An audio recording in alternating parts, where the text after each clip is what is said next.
एक बहुत ही सुंदर और विशाल जंगल हुआ करता था। वहाँ सारे पशु पक्षी एक दूसरे से मिलजुल कर रहा करते थे। जब कभी भी उनमें कुछ बहस होती तो वे जंगल के राजा के पास जाते थे। वे उनके फैसले कर देते थे। ऐसे ही एक दिन बाघ और गधा जंगल में पानी पीने के लिए तालाब के पास आते हैं। दोनों अपनी प्यास मिटाकर एक दूसरे से बातें करते हैं। तभी गधा शेर से कहता है, अरे बाघ भाई, कैसे हो? बहुत दिनों बाद दर्शन दिए गुरु अपने। देखो देखो, इस सर्दी के सुहाने मौसम में ये लाल लाल घास कितनी सुंदर लग रही है ना। बाघ गधे की ये मूर्खतापूर्ण बात सुनकर थोड़ा गुस्सा हो जाता है और गधे से कहता है, अरे गधे, क्या तुम्हारी आंखें खराब हो गई है? घास लाल नहीं होती, हरी घास है, हरी। लो कर लो बात। माना कि आप जंगल के बहुत बड़े ताकतवर शिकारी हो, लेकिन क्या आप कुछ भी कहोगे तो हम मान ही ले? नहीं गुरु, ऐसा तो नहीं हो सकता ना। ऐसे ही दोनों में अब घास को लेकर एक लंबी बहस छिड़ जाती है। बहुत देर होने के बाद दोनों जंगल के राजा सिंह के पास जाने का फैसला करते हैं। अब दोनों थोड़ी ही देर में राजा के पास पहुंच जाते हैं। राजा जंगल के बीचों बीच एक बड़े से चट्टान पर बैठे हुए थे। राजा सिंह को देखकर गधा ही सबसे पहले अपनी बात रखता है। महाराज की जय हो। महाराज, अब आप ही इस गुरु घंटाल को बताइए कि घास लाल है या नहीं। माना कि बाघ भाई बहुत ही ताकतवर और बड़े शिकारी है, लेकिन उन्हें इतना भी नहीं पता कि घास लाल है। बिना मतलब का मेरे से उलझ पड़े आज, इसलिए मैं उनको आपके पास लेकर आया हूँ। अब आप ही बताइए महाराज, घास लाल है या हरी? हाँ, घास लाल ही है। महाराज, इस बाघ ने तो आज मेरा दिमाग का दही कर दिया और ऊपर से मुझसे ही बहसबाजी करने लगा। महाराज, आप इस बाघ को कोई ना कोई सजा सुनाइए। जंगल के राजा सिंह बाघ को 1 साल की सजा सुनाते हैं और गधा भी इस बात से बहुत ज्यादा खुश हो जाता है और उछलते कूदते सबको बताते हुए वहाँ से चला जाता है कि बाघ को 1 साल की सजा हुई है। अरे वाह वाह वाह, आज तो मजा आ गया। बाघ को मैंने जेल करा दिया। जो लेगा मेरे से पंगा, उसे मिलेगा जेल का फंदा। गधा अपने मस्ती में उछलते कूदते जा रहा था। गधे के जाने के बाद बाघ सिंह से, महाराज, लेकिन घास तो हरी ही होती है ना। तुम्हें क्या लगा मैंने तुम्हें सजा घास के रंग से दी है? तुमने गधे से बहस की तो की, ऊपर से वो बहस मेरे तक लेकर आए। तुम एक चालाक, फुर्तीले और अक्लमंद जानवर होकर उस गधे से उलझ पड़े। बाघ को अब सारी बात समझ में आ जाती है कि 2024 में जो सही है बस उन्हें ही चुन कर दीजिए और गधों के साथ बहस करके मत बैठिए, नहीं तो हमें अगले 5 साल की सजा होगी। श्यामपुर नाम के गांव में शिवा नाम का लड़का अपनी माँ के साथ रहा करता था। शाम का आम का बगीचा था। वो अपनी रोजी रोटी चलाने के लिए अपने बगीचे के ही आम बेचा करता था और अपने आम के बगीचे की अच्छे से देखभाल करता। लेकिन फिर भी उसके आम कभी आधे पके होते तो कभी खराब हो जाते। एक दिन वो अपने आम लेकर बाजार में बेचने जाता है कि तभी शिवा व्यापारी से, साहब, ये मेरे बगीचे के ताजे आम हैं, आप इन्हें खरीद लो ना। अरे ये आम तो कितने खराब है, इन्हें मैं तो क्या कबाड़ी भी नहीं खरीदेगा। अरे इन्हें खरीदना तो छोड़ो, खाना भी दूर की बात है। साहब, आप एक आम खाकर तो देखिए, स्वाद में बहुत मीठा है। अरे ये आम दिखने में ही इतने खराब है, तो इन्हें खरीदेगा कौन और खाएगा कौन? शिवा व्यापारी की बातें सुनकर बहुत निराश हो जाता है। वो अपने आम लेकर घर चला जाता है। अब ये हर रोज की कहानी थी। जब भी शिवा बाजार में आम बेचने चला जाता, उसके पल्ले निराशा ही आया करती थी। उसके आम पड़े पड़े सड़ रहे थे। ये सब देख वो और भी ज्यादा निराश हो रहा था, जिसके चलते उसके सर पर कर्ज का बोझा बढ़ता ही जा रहा था। इतना ही नहीं, उसने जिनसे जिनसे कर्जा लिया था वो अब घर आकर उसका सामान लेकर जाना शुरू हो गए थे। उन्हीं में से एक था भुवन, जो कि एक आम के बगीचे का मालिक था। उसके बगीचे के आम शहर में जाते और बहुत अच्छे दामों से बेचे जाते थे। भुवन बहुत ही लालची और मतलबी इंसान था। वो किसी का पैसा नहीं छोड़ता था। वो एक दिन शिवा के घर आकर, अरे शिवा, मैंने सुना है तुम पर कर्ज का बोझा तो बढ़ता ही जा रहा है।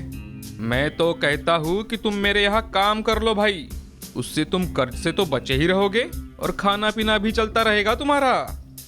मैं मेरा देख लूंगा सेठ जी, आपके मशवरों की मुझे कोई ज़रूरत नहीं है। मैं सड़क पर रह लूंगा, मगर मैं आपके यहाँ नौकरी बिल्कुल नहीं करूंगा। शिवा की बातें सुन भुवन को बहुत ज्यादा गुस्सा आ जाता है और वो शिवा से, अरे ओ भूखे फकीर, खुद तो भिखारी है और मुझे ज्ञान बांट रहा है। जरा बातें औकात देखकर करनी चाहिए। मैं तो तेरी मदद कर रहा था, अब बहुत हो गया।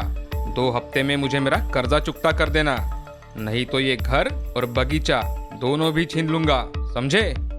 भलाई का तो जमाना ही नहीं रहा। भुवन शिवा को खरी खोटी सुनाकर वहाँ से चला जाता है। भुवन की सारी बातें सुनकर शिवा वही सोचते बैठ जाता है।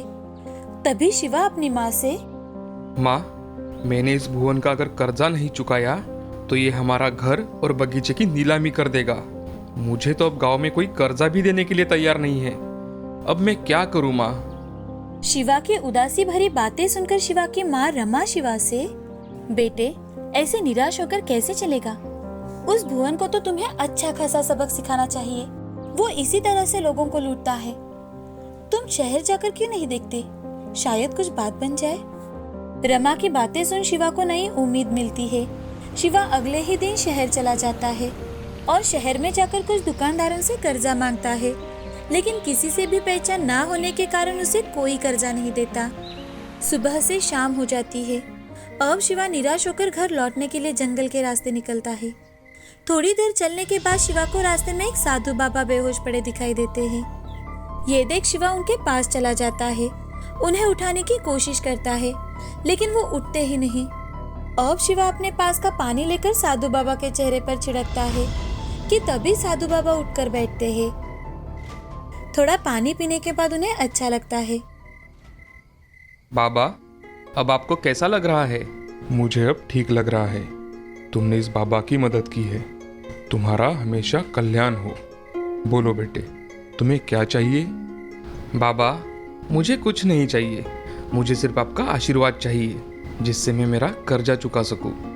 साधु बाबा अपनी पोटली में से एक बीज निकालते हैं और वो शिवा को देकर, बेटा, ये बीज अपने घर लेकर जाओ। घर जाकर इसे लगाते समय तुम जिस फल का नाम लोगे, उस फल का ये पेड़ बन जाएगा। ये तुम्हारी सारी गरीबी मिटाएगा। वो बीज अपने हाथ में लेकर शिवा बाबा से, धन्यवाद बाबा, अब मैं चलता हूँ। ऐसा कहकर शिवा साधु से आज्ञा लेकर घर चला जाता है। घर जाते ही अगले दिन शिवा वो बीज अपने बगीचे में लगा देता है और लगाते समय आम के पेड़ का नाम लेता है। 2 दिनों बाद ही वो बीज एक छोटे से पौधे में बदल जाता है। पौधा देखा तो शिवा बहुत ज्यादा खुश हो जाता है। तो शिवा खुद से, अरे, ये तो चमत्कारी पौधा लग रहा है, जरा देखो तो। ऐसा मन में सोचकर शिवा घर चला जाता है। दिन ब दिन वो पौधा बड़ा होता जा रहा था।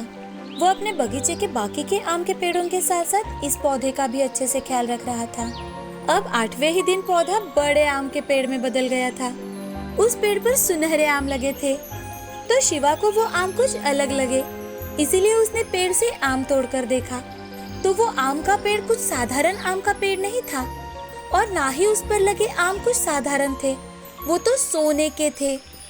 सोने के आम देखकर शिवा बहुत ज्यादा खुश हो जाता है। हे भगवान, आप बड़े दयालु हो।